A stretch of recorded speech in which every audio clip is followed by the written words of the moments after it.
So the prefrontal cortex doesn't come online until 25. We can expect entertainment value from people under 25, but we can't expect life wisdom, political wisdom. And so just because someone listens to you for entertainment value, that doesn't mean that you have life wisdom, cultural wisdom, political wisdom, religious wisdom.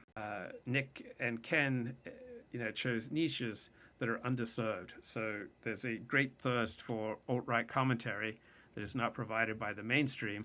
And so you can very quickly build up an audience if you talk about these alt-right topics, because there are so few people of substance talking about them. So you get an audience far in proportion to what your talents would otherwise deliver for you. And then out of that disproportionate audience, it's very easy to get the sense that your insights are far more valuable than they are. I mean, we used to call people, who were autistic, didn't we used to call them mentally retarded? And now we just say not neurotypical or differently abled. And so there's autistic and schizophrenic, right? These are opposite sides of the spectrum. So the autistic don't really read other people and what's going on with other people. They're not in touch with their own emotions. They're not in touch with the emotions of other people. They have no sense of the inner life of other people. They have very little sense of their own inner life. They're just kind of emotionally barren, right? Which seems to characterize much of Ken Brown's work. And then on the other side, there are the people who are schizophrenic, who read way too much into what's going on in the lives of people around them and the motivation. So the schizophrenic and the paranoid, right? They believe that the whole world's conspiring against them. They overanalyze. They believe all sorts of things that aren't there, while the autist is just completely blind to all sorts of things that are there. So those are two of the most prominent mental illnesses. They are opposite, right? So you want to have a moderate amount of understanding of other people and being able to tune into them, right? There's no shared reality and there's no shared energy unless you can get onto the same page with other people. And younger people tend to be self-absorbed.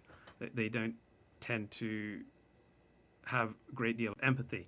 But you'll notice by about age 25 to 30, people stop deliberately shaming and humiliating other people publicly, right? That almost never happens at the hands of people over age 30, because as people age, they grow in empathy. So I noticed that when I was going through my health problems, nobody in the second half of life was cruel to me. But very few people my own age displayed much empathy. Instead, they shied away because they couldn't understand what was happening to me. Therefore, it had to be some great mental illness on my part, or I had something contagious. They just shied away, while people in the second half of life just were overwhelmingly compassionate and empathic, because people in the second half of life, they've had enough suffering that their understanding of life has expanded. While people prior to age 20, they tend to have understanding about their own experience,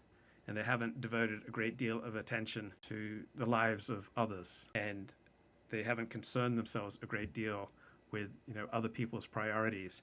They haven't internalized that other people are just as real as they are, that other people have just as many hopes and dreams and feel things just as keenly as they do. But when the prefrontal cortex comes online by about age 25, then you can start to have more empathy for other people. And empathy is a really good place to begin a worldview.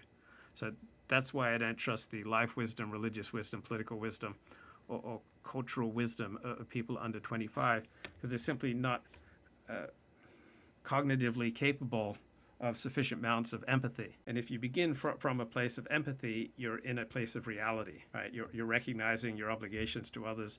You're recognizing the times that you've screwed up and that you've hurt innocent people. You recognize how your selfishness has wreaked harm on those around you. And from that perspective, you're in reality. While with often, the Nick Fuentes or the Ken Brown, they're on a crusade because they are oblivious to the extent that their selfishness has harmed the lives of people around them. That doesn't even occur to them. It doesn't occur to them that there might be something that they are missing, that there's some place that they've gone wrong.